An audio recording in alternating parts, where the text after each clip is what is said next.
¿Qué tal? ¿Cómo están? Para poder hablar de los cálculos mecánicos en el conductor, cálculo mecánico en estructuras y nuestro diseño en esta segunda masterclass, tenemos que empezar desde lo más básico. Así que vamos a hablar del vano a nivel. El vano a nivel, miren aquí, dos postes, pueden ser dos torres. Estos postes podrían ser de fibra de vidrio, podrían ser postes de metal, concreto, madera, torres de celosía, en fin. Lo estamos representando como ustedes pueden ver aquí. Aquí está el conductor y algunas características importantes que nosotros debemos tener. ¿Para qué? Para poder desarrollar el cálculo mecánico de conductores. Profesor, ¿qué busco con el cálculo mecánico de conductores? Regular el tamaño del vano. Profesor, ¿qué es vano? Distancia entre los soportes. Este es muy importante porque cuando desarrollas un proyecto electromecánico de este tipo, lo que quieres es recorrer esa distancia, llevar la energía de un punto a otro con la mínima cantidad de postes, para que sea el precio o el costo de nuestro proyecto lo más barato posible. Perfecto, entonces busco regular el tamaño del vano por la flecha. La flecha es esta longitud que va a aparecer aquí. Si yo trazo la horizontal entre los puntos de sugestión, en este caso las cabezas de nuestros postes, y trazo una vertical, miren aquí se genera una pequeña distancia entre la curva que describe el conductor, que es la catenaria demostrada en nuestros cursos. Eso lo tienen demostrado en nuestros cursos. Esta distancia que aparece aquí, estimado amigo, esta distancia, compañero, colega, futuro colega, esa distancia es la flecha. Cae en punto medio. La flecha la calculo con esta fórmula. Fórmula también demostrada por nosotros. El tiro máximo y la longitud son dos características adicionales que ahorita voy a explicar por qué las utilizamos. Muy bien, entonces regulo el tamaño por flecha y también regulo el tamaño por el tiro máximo. ¿Por qué regulo el tamaño por el tiro máximo? El conductor, estimado amigo, se puede romper. Míralo aquí, lo tenemos en la parte superior. Le aplico una fuerza F, le aplico una fuerza F, lo estiro. Hay una deformación plástica y una deformación elástica. ¿Por qué es elástica?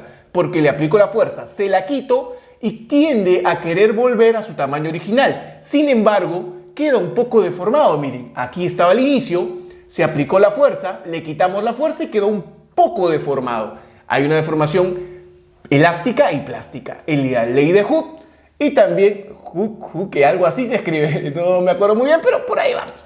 Y el efecto creep. Son dos puntos importantes, los cuales nosotros debemos considerar al momento de desarrollar nuestros proyectos. Entonces, yo regulo por el tamaño de mi flecha, regulo por el tiro máximo y también estoy buscando claramente regular el tamaño de mi poste. ¿Según quién? La longitud del armado, las distancias mínimas de seguridad, la distancia en la punta. Siempre vamos a dejar una pequeña distancia de poste, 10 centímetros, 20 centímetros, 30 centímetros, 35 centímetros. Va a depender de normativas, de consideraciones en el lugar donde estás desarrollando tus proyectos. ¿Qué más? Longitud de empotramiento. Muy importante, acá hay una parte del poste que está dentro, enterrada, que puede ser una fracción de todo el poste o una fracción más algo. Y eso de ahí lo determinamos dependiendo de las condiciones. Imagínate que este poste necesite la mayor cantidad de altura útil. ¿Qué quiere decir? Lo mínimo de enterramiento. Entonces yo voy a buscar de repente poner una cimentación o fundación aquí. Mi pregunta es, ¿qué fundación voy a poner que garantice el equilibrio cuando yo aplique momentos sobre la fuerza en la punta y también los momentos o las fuerzas que voy a tener acá adentro, ¿no? Todo eso se trabaja en el programa completo de ingeniería eléctrica y mecánica eléctrica o electromecánica que nosotros tenemos. Son 5 meses de trabajo que vamos a tener donde vamos a ir recorriendo cada uno de estos puntos. Muy bien, vamos acá, miren ustedes. Selección del conductor. Acá nos faltó la flecha máxima, pero esta ya la conocemos. Eso lo podemos ver aquí. Son estos puntos importantes para que yo pueda seleccionar un poste adecuado. Lógicamente, estimado amigo, las condiciones de accesibilidad. Imagínate, hay lugares que son muy difíciles de transportar, postes muy pesados, o de repente vamos a tener una mayor facilidad para fabricar los elementos, soportes en el lugar donde los vamos a colocar. Eso también influye, pero son parte del programa completo donde se los vamos a explicar. La selección del conductor por tracción. Hay límites, como les decía. Miren aquí, volvemos a esta parte.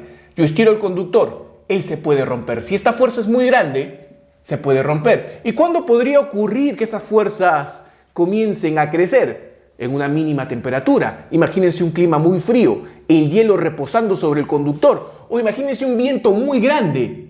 Podría causar el aumento de esta fuerza hasta llevarla a la rotura. Por eso existen los límites mecánicos. Y yo voy a tener una selección de mi conductor enfocado en esos límites mecánicos de él.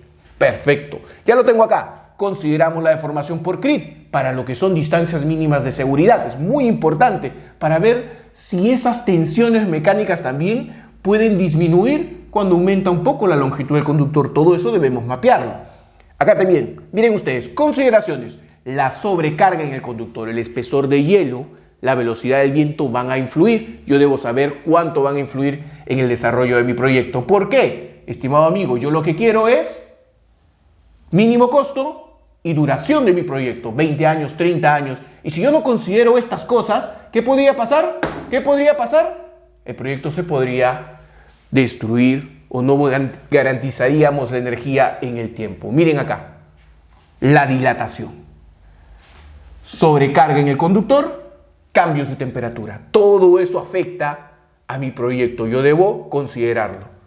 ¿Qué necesito entonces para comenzar mi diseño? Fácil, saber que hay un tiro máximo, que es el máximo valor dentro de mi proyecto, y él debe ser menor a un tiro de seguridad, el cual yo lo establezco como tiro de rotura sobre coeficiente de seguridad. Los coeficientes de seguridad podrían ser 2, 2.5, 3, pueden ser otros valores, puedes sustentarlo, la norma te lo puede decir, bueno, directivas o recomendaciones dentro de la empresa concesionaria donde tú trabajas, te lo van a decir. Y si te lo dicen, simplemente lo acatas. Y si no quieres acatarlo, vas a tener que fundamentarlo, pero te lo van a observar tantas veces hasta que te entiendan. Eso es todo un problema. Así que yo creo que si estamos hablando de media tensión o proyectos para minas, proyectos pequeños, sin ningún problema podríamos acatar lo que ellos dicen. Pero si ya vamos a líneas de transmisión, ahí ya hay problemas. Porque si tú acatas algo que una norma dice, podrías estar encareciendo demasiado tu proyecto. Imagínate la velocidad, solo la velocidad, pensemos en la velocidad del viento. Si tu país está dividido por sectores y te dicen en tal sector vas a tener 90 kilómetros por hora que considerar, ahí hay un problema. ¿Qué tal si en ese sector, en esa zona donde tú vas a desarrollar tu proyecto, lo máximo que ha llegado es a 50 kilómetros por hora? Estás sobredimensionando tus estructuras porque la norma lo dice. ¿Qué deberías hacer? Fundamentar el por qué nunca vas a llegar acá y colocar un valor que sea mucho más real. Eso te va a facilitar a ti una disminución, te va a disminuir el costo de tu proyecto. Miren acá, peso aparente del conductor, peso del dato del fabricante del conductor, peso de la costra de hielo por unidad de longitud, peso aparente del viento sobre el conductor por unidad de longitud. Muy importante. ¿Por qué? Porque esto, miren, vamos hacia arriba, vamos hacia arriba, vamos hacia arriba, nos va a permitir calcular aquí el parámetro de la catenaria. Profesor, ¿y para qué me sirve el parámetro de la catenaria? Para calcular acá la ecuación de la catenaria. Profesor, ¿y para qué me sirve la ecuación de la catenaria? Para estas tres. Aquí está. Con esto ya podemos diseñar. Profesor, pero eso es para un vano a nivel. En el programa te enseño para bandos a desnivel también. Y los demuestro, ¿ah? Tengo la demostración de cada una. Las he trabajado en pizarra desde cero para que ustedes las vean. Así como estamos haciendo esto, así lo vamos a hacer. Demostración por demostración. Y si nos falta tiempo, se las dejo grabadas en video como para que ustedes pues puedan repasarlas sin ningún problema. Tenemos 5 meses. Van a haber muchas cosas que vamos a trabajar. Así que no se preocupen. Todo va a estar ahí. La ecuación de cambio de estado. Ya llegamos acá. Miren.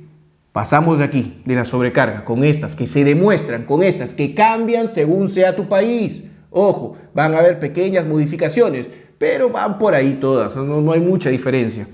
Llegamos a la ecuación de cambio de estado, donde tenemos la variación de la longitud por efecto de la temperatura, por efecto de la tensión mecánica y el efecto CRIT.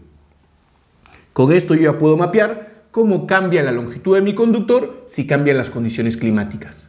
Punto importante. Entonces, yo quiero todo esto. Por eso hago el cálculo mecánico de conductores.